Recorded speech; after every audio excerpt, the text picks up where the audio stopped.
All right, good Monday morning to you. Welcome to my speaker slash solar slash battery lab. You know, when you're running solar, this inverter has overheated a couple of times, actually probably about a half dozen times this summer. I've just been overtaxing it and using the snot out of it. That's normally what I do in the summertime. So I get a power bump, it shuts itself off, and there's no power going to any of my circuits, and then it switches back to grid power. So I have like a 10-second delay where I have nothing, and then it switches back over. So you want to have some type of battery backups going on, and I had one down here, and I just took it out and replaced it with a stronger sine wave one, pure sine wave. Right down here, this is the CyberPower 1500C. And looks like I'm putting about 124 watts right now. I actually own a couple of these and a rack mount version of these, but these are pure sine wave, heavy as cuss.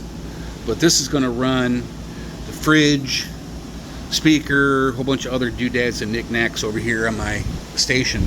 But just to keep power going and keep it up when I have bumps with this inverter system, especially in the summertime.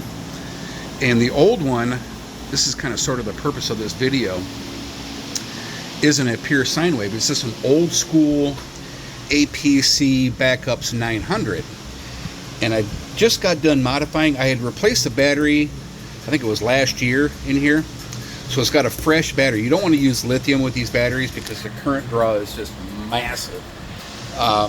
So what I did with the modification is I put a USB power socket QC 3.0 with a voltmeter on here to see what the battery voltage is, and also a 5.5 millimeter to 2.5 millimeter power jack, and got it all wired in with really thick cable. And I can't show you the inside, I just put it all back together again, but it's stable right now. Let me unplug it. Should start flashing. Yep. And it shows that it's on battery backups. And then when you plug it back in, right here, it should go solid. Yeah, good.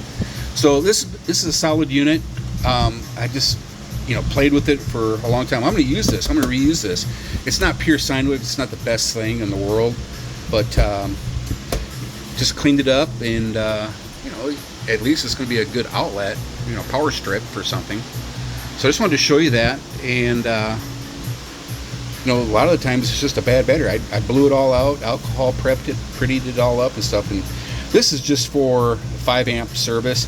You can actually put another battery, because it's on the battery connections in here, but I wouldn't recommend that because you need a lot more power out of your battery for that. So if you're going to do an extra battery on these ups, you want to use thickest cables. You got 10 gauge minimum, and go direct off the line there, because the wires that go, the stock wires that go to the battery on this thing are at least 10 gauge, but probably closer to 8 gauge wire that go into the battery, because there's so much current draw just momentarily and stuff. So yeah, I think I used number 10 wire in here, so good up to 30 amps, 30 times 12, around 350, 360 watts. So there you have it.